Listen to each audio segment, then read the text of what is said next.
दिनांक 5 मई को तिलौथू थाना अंतर्गत ग्राम चोरकप से एक घटना प्रतिवेदित हुई थी, जिसमें तिलौथू थाना क्षेत्र के चोरकप के महाल चौकीदार के बेटे अभिनंदन पासवान की अज्ञात अपराधियों द्वारा गोली मारकर हत्या करने की घटना प्रतिवेदित हुई। जिस रात्रि को घटना कारित हुई थी, उस रात्रि को अभिनंदन पासवान के छोटे भाई का तिलक था और घर में काफ़ी लोग आए हुए थे। ये घटना रात के 2 से 3 के बीच में प्रतिवेदित हुई थी।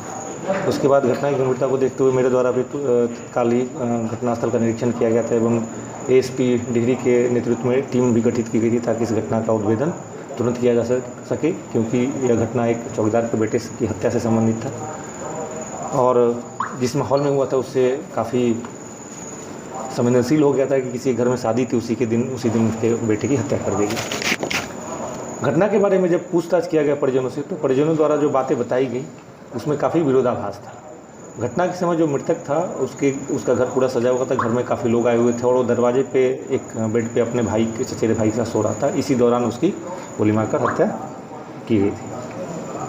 परिजनों से जो पूछताछ की गई और उसके जो चचेरे भाई और भाई से पूछताछ में जो विरोधाभास था, उसके बाद से तकनीकी स्तर पर साक्ष्य संकलन किया गया।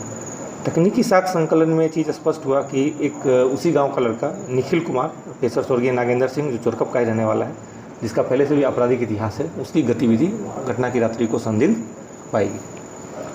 अग्रतर अनुसंधान में स्पष्ट हुआ कि जो निखिल है, इसके साथ और भी 2 लड़के अंकित कुमार शर्मा पेशर आनंद शर्मा और विकास कुमार शाह उर्फ रतन शाह पेशर रंगीला शाह, जो इटमा काराकट का रहने वाला है, ये दोनों भी आपराधिक गतिविधि आपराधिक इतिहास वाले लड़के हैं। ये दोनों भी उसके संपर्क में थे। इन तीनों को गिरफ्तार करके जब पूछताछ किया गया,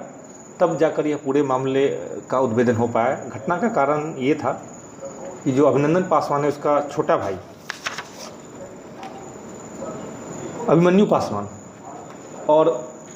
मृतक अभिनंदन पासवान, जिसने 2 शादी की थी, पहली पत्नी रविता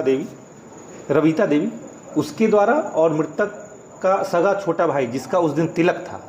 इन दोनों के द्वारा ही हत्या की साजिश रची गई थी। घटना का कारण ये था कि जो मृतक है, उसके सगे छोटे भाई का अवैध संबंध उसकी दोनों पत्नियों से था, पहली पत्नी से भी और दूसरी पत्नी से भी। और पहली पत्नी ने इसके साथ मिलकर प्लानिंग की थी कि ये मेरे साथ बहुत मारपीट करता है, इसका और भी कई लड़कियों के साथ अवैध संबंध है और अगर इसकी हत्या नहीं करोगे तो मैं आत्महत्या कर लूँगी। इस बात को लेकर उसको ब्लैकमेल किया और उसको इस घटना के लिए तैयार किया।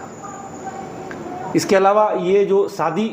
जो तय हुई थी, ये भी मृतक के दबाव में हुई थी, क्योंकि उसको पता चल गया था कि उसके भाई का अवैध संबंध उसकी पहली पत्नी से, इसलिए वो ज़बरदस्ती उसने दबाव